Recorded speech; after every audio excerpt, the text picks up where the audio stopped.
Good morning. Janae's here. So I am here with you guys, and I'm getting ready to get started. I'll be reading the next chapter. We're reading about bureaucracy. That's my brother Jeffrey there. So bureaucracy. Let me make sure I'm pronouncing this word the correct way. So I'm going to go ahead and put it in. Bureac.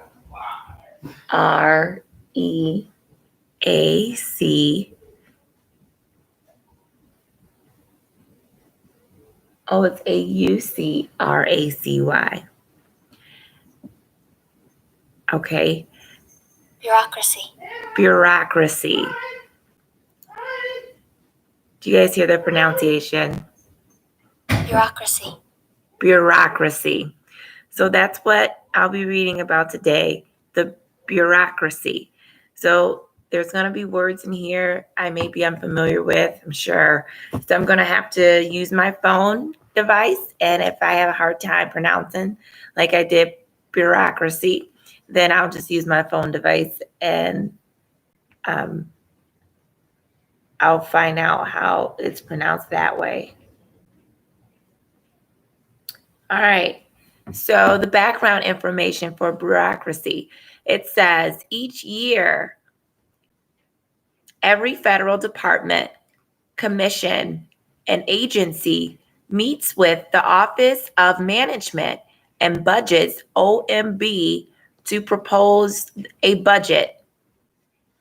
The General Accountability Office, GAO, may investigate an agency for wrongdoing or simply audit its financial statements.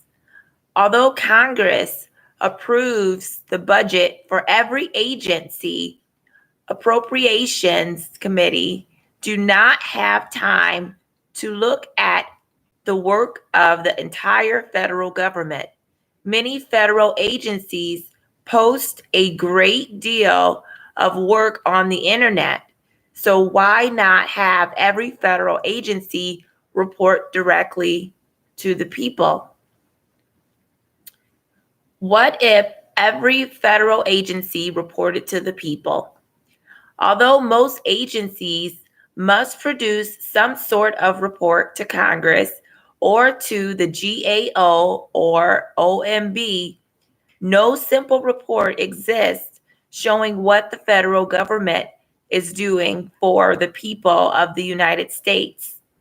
Some agencies post their annual reports on the internet for all to see, but they are glossy presentations that highlight their accomplishments and gloss over their less successful ventures.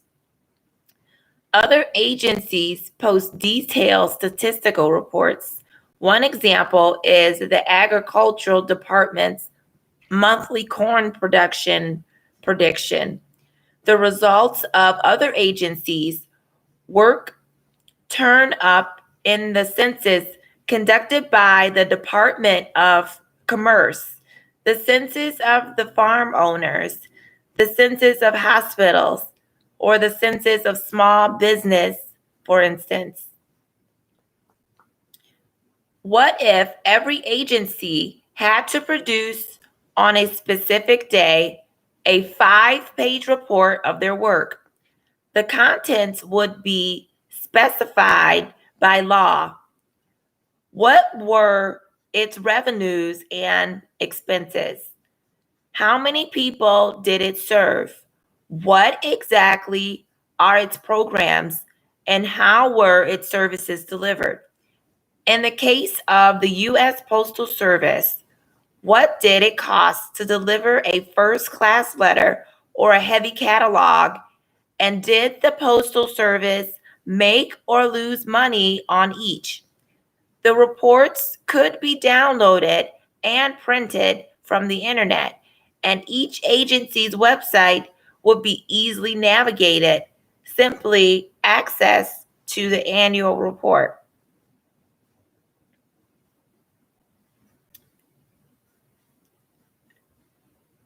All right, so This is the introduction, background information. I feel like I need to kind of go back and just gloss over the information again. I said a lot of information here. So I'll just read the last few questions. It says, in the case of the U.S. Postal Service, what did it cost to deliver a first-class letter or a heavy catalog? And did the Postal Service make or lose money on each? All right. So what would the reports accomplish?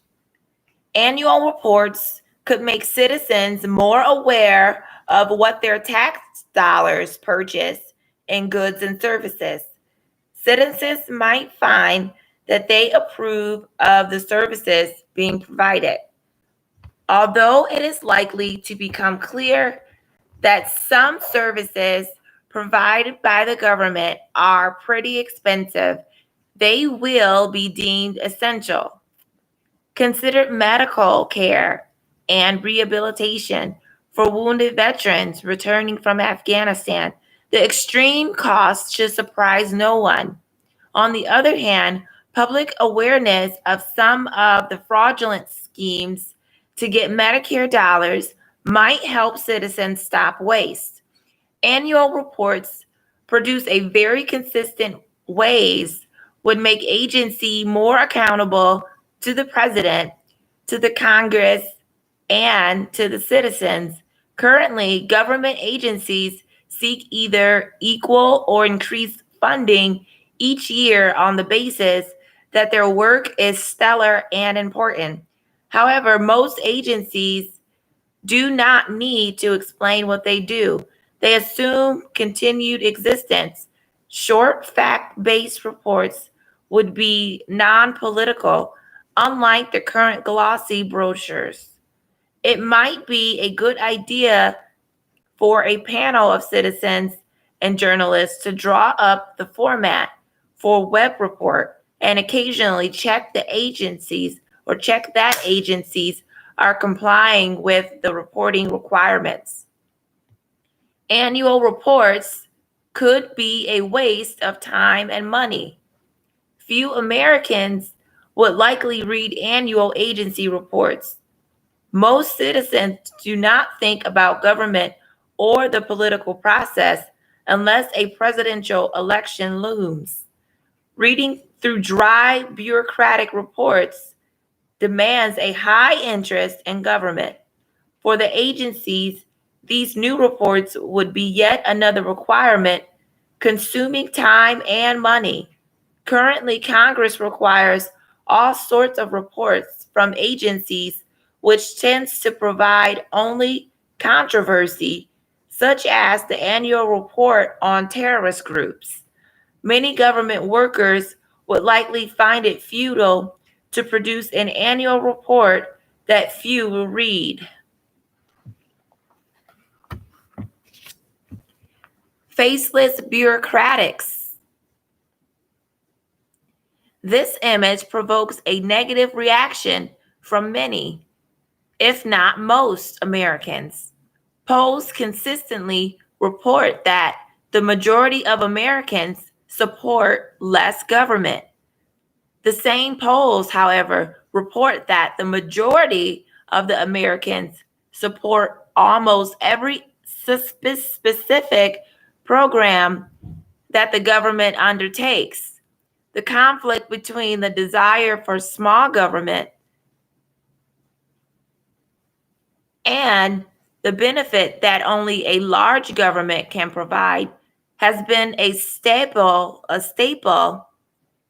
of American politics.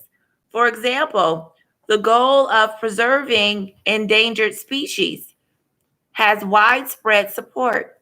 However, many people believe that restrictions imposed under the Endangered Species Act violate the rights of landowners.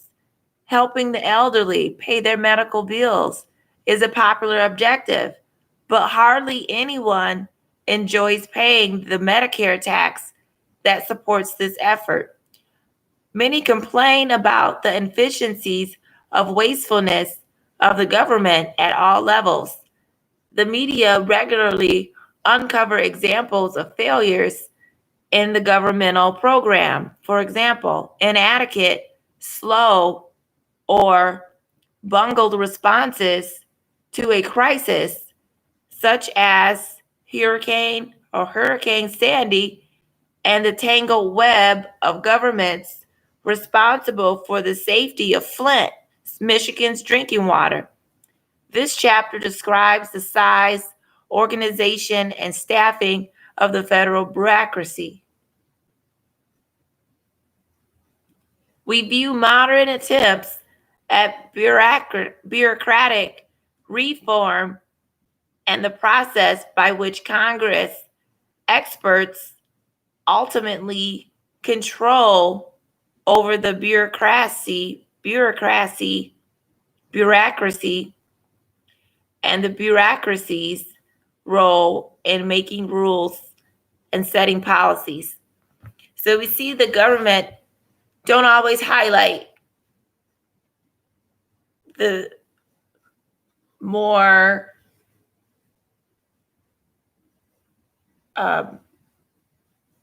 less adequate information. And we like that because our government is someone we put trust in, but as you can see, those numbers are dropping. People are putting less trust in the government because they're starting to see that the government, they make mistakes like everyone else. Well, I don't know if they make the same amount. I mean, I would think that they would make less mistakes because you're on the top. You're the best, right? So we expect that you make less mistakes. You're judged more critically. The expectation is higher. If we have people that's over our money in the bank, we want to make sure they know how to count. If you don't know how to count, then you might not need to be in the bank. Well, we can say the same thing for me. I want to be a teacher. I can barely, my reading level is not where it should be. My memory probably isn't the very, very best. It's not the very, very best. And so, I mean, maybe I shouldn't be a teacher, but I don't have any children. My whole thing was I want to be able to teach my children. I want to create an educational environment in my home for my children and set that foundation. So when they go off to school, they'll have that foundation. It'd be easier for them to keep up. It'd be easier for them to fall right in place. They already have an idea, know what's going on, or maybe they already learned the information. And the real thing is that I want to give them a good start. I don't want them to go and not know anything. I want them to come to school and have some knowledge or some information just so that they won't fall behind. That's my concern, is that they won't fall behind. So let's keep going. We're going to move on here. So the government, all right. Okay. So the nature of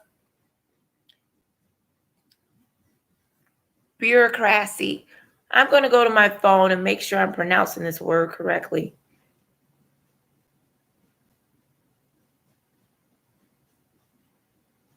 Bureaucracy. Bureaucracy. Bureaucracy. Bureaucracy. The nature of bureaucracy. Define the concept of the bureaucracy. Explain why such an organization is necessary and discuss the various theories of how bureaucracies act. Every modern president at one time or another has proclaimed that his administration was going to fix the government. All modern presidents also have put forth plans to end government waste and inefficiencies. President Clinton's plan was reinventing government, followed by performance-based budgeting under George W. Bush. Within a few months of his inauguration, President Obama issued a call to his departments to cut what doesn't work. The success of plans such as these had been underwhelming. Presidents generally have been powerless to affect the structure and operation of the federal bureaucracy sufficiently. A bureaucracy is the name given to a large organization that is structured hierarchically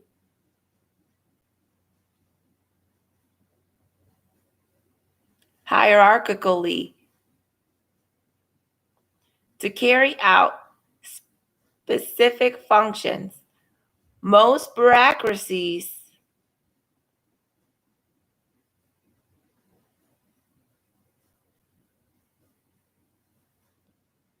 are characterized by an organization chart. The units of the organization are divided according to the specialization and expertise of the employees.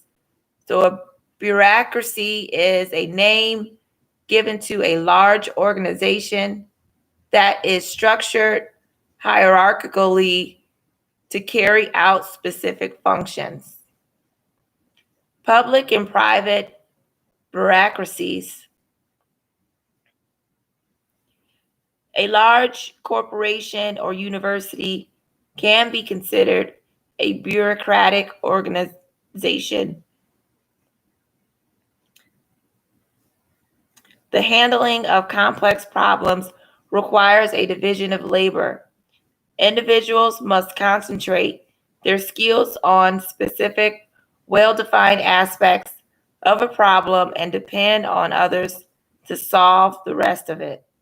Public and government bureaucracies differ from private organizations in some important ways. A private corporation, such as Microsoft, has a board of directors. Public bureaucracies, in contrast, do not have a single set of leaders. Although the president is the chief administrator of the federal system, all bureaucratic agencies are beholden to Congress for their funding, staffing, and existence. Furthermore, public bureaucracies proportionately serve the citizenry. Government bureaucracies are also not organized to make a profit. They are intended to perform their functions as efficiently as possible to conserve the taxpayer dollars.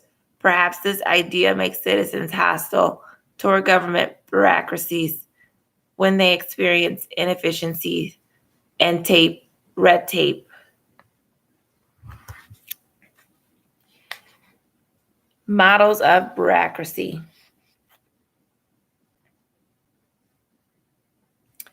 Several theories exist to better understand the ways in which bureaucracies function.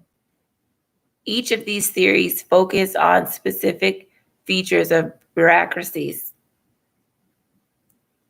Webernerian model, the classic model, or the Webernerian model of the modern bureaucracy, was proposed by German sociologist Max Weber. He argued that the increasingly complex nature of modern life, coupled with the steadily growing demands placed on governments by their citizens, made the information of bureaucracies inevitable.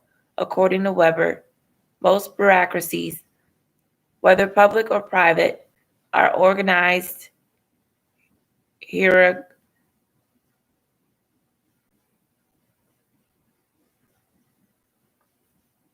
hierarchically and governed by formal procedures.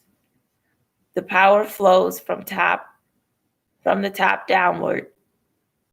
Decision-making processes are shaped by detailed technical rules that promote similar decisions in similar situations. Bureaucrats data analysis instead of instinct and guesswork. Individual advancement in bureaucracies is composed to be based on merit rather than political connections. The modern bureaucracies, according to Weber, should be an apolitical organization.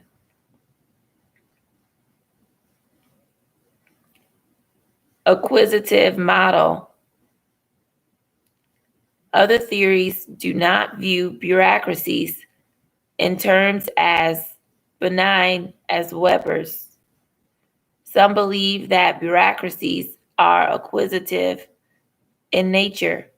Proponents of the acquisitive model argue that top-level bureaucrats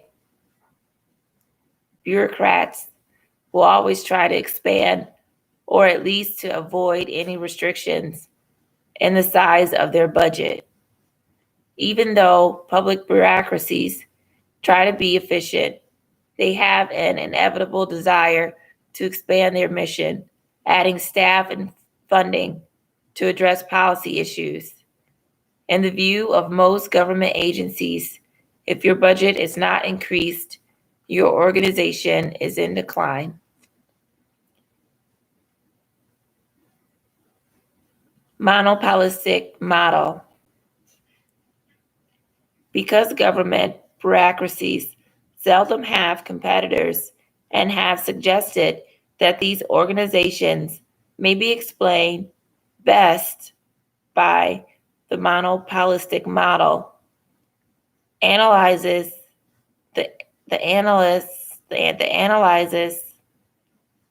is similar to that used by economists to examine the behavior of monopolistic firms.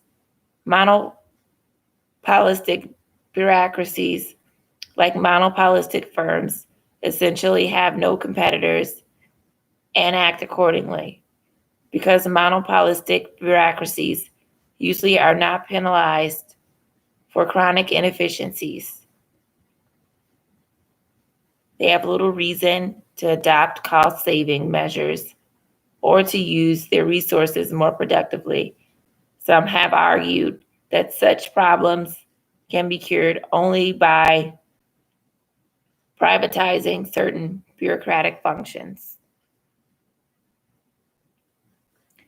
Bureaucracies compared.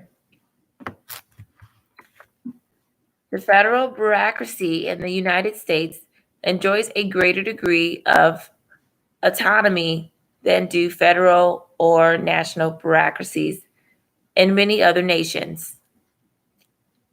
Much of the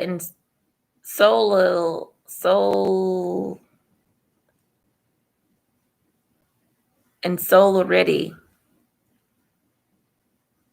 that characterizes the U.S. bureaucracy may stem from the sheer size of the government organization needed to implement an annual budget that is about $3.8 trillion.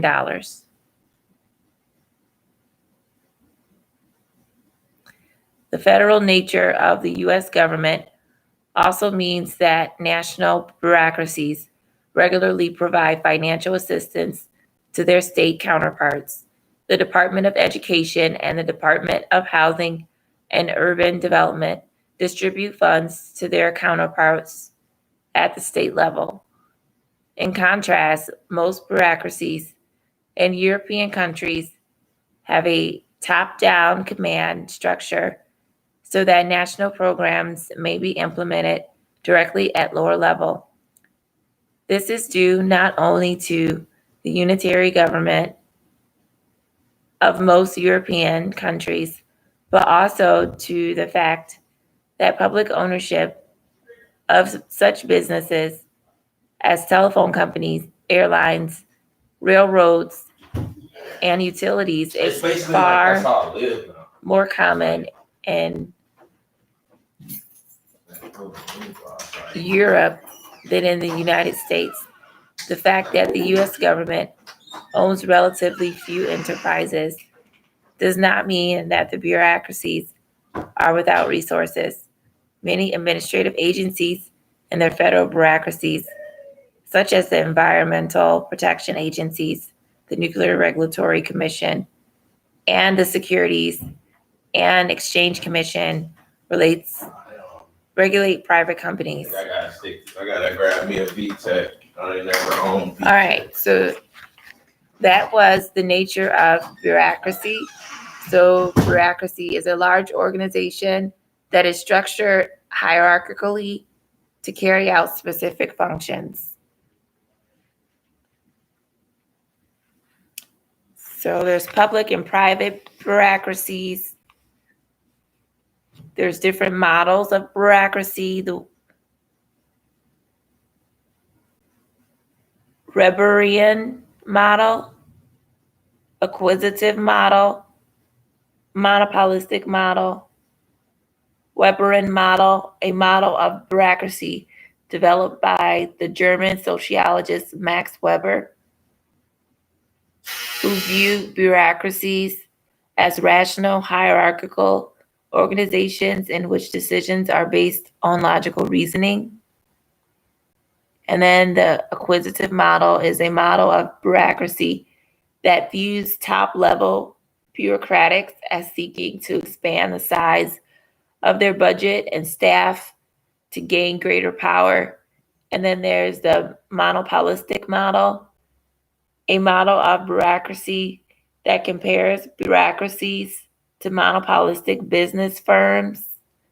Lack of competition in either circumstance leads to inefficient and costly operations. Then bureaucracies compared. So again, the federal bureaucracy in the United States enjoys a greater degree of autonomy than do federal or national bureaucracies.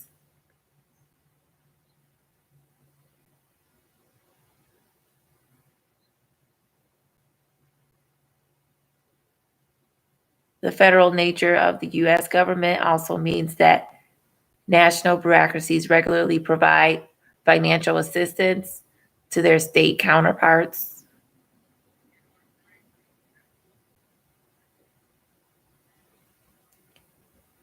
The fact that the U.S. government owns relatively few enterprises does not mean that the bureaucracies are without resources.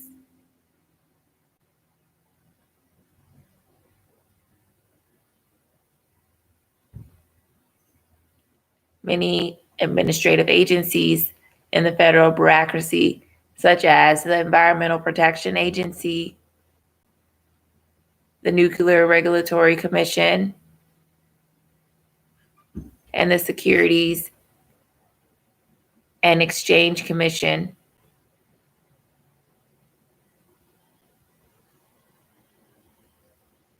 regulate private companies. So the size of the bureaucracy. In 1789, the new government's bureaucracy was minuscule. There were 3 departments: State, 9 employees; War, 2 employees; and Treasury, 39 employees; and the Office of the Attorney General, later the Department of Justice.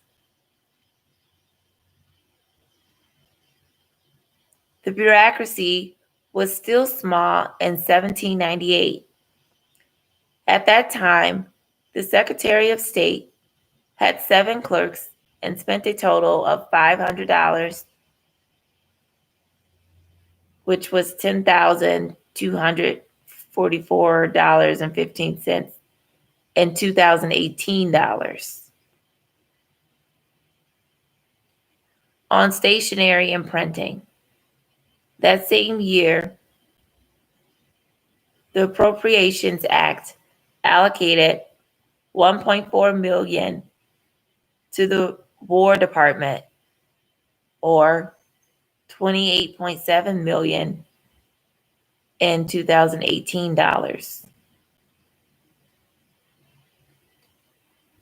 Times have changed, as shown in Figure 31.1, which lists the various federal agencies and the number of civilian employees in each.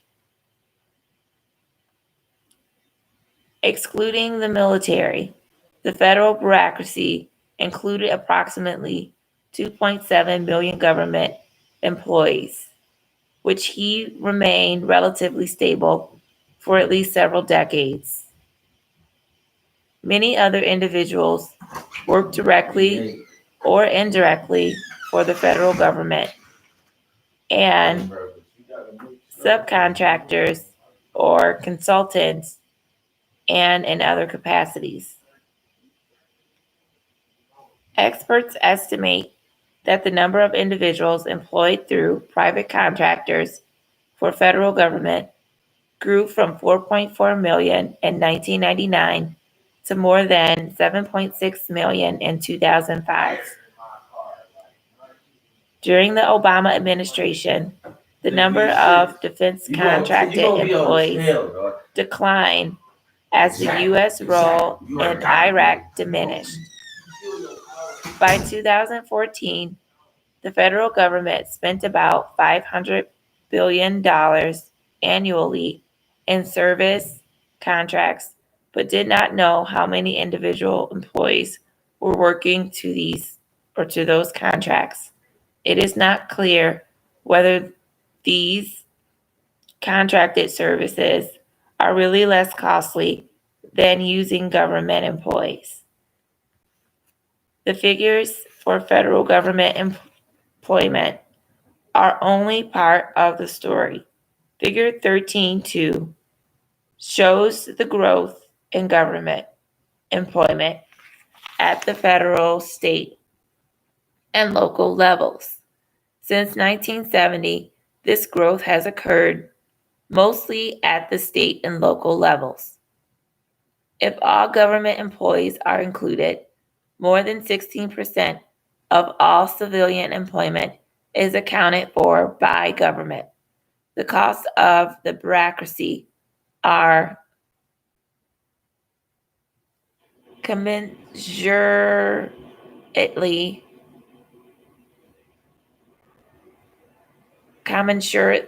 high.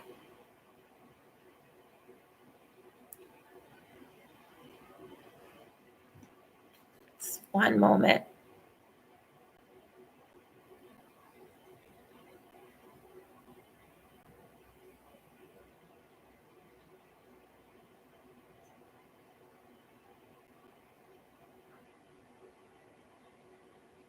Commensurately.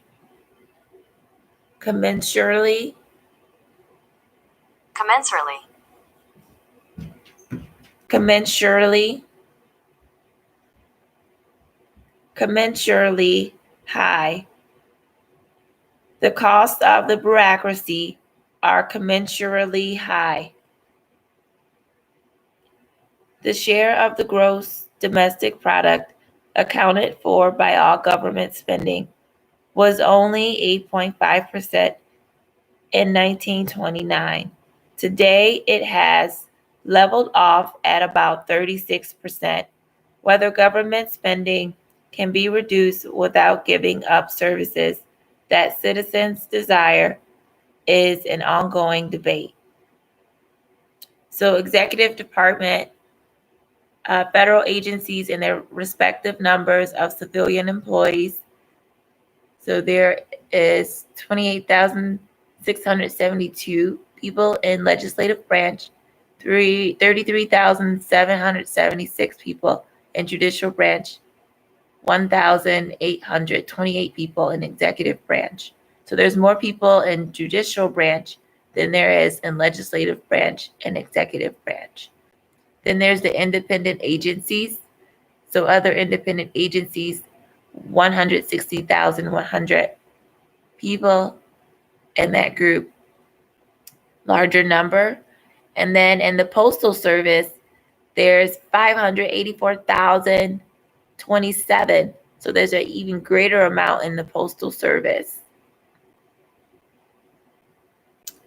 And then we have other jobs in the executive department. So there's quite a few in the executive department here. Oh, I have a phone call. My grandma's calling me. All right, so I'm going to stop the video here, and we'll have to pick up another time, y'all. Thanks for studying with me.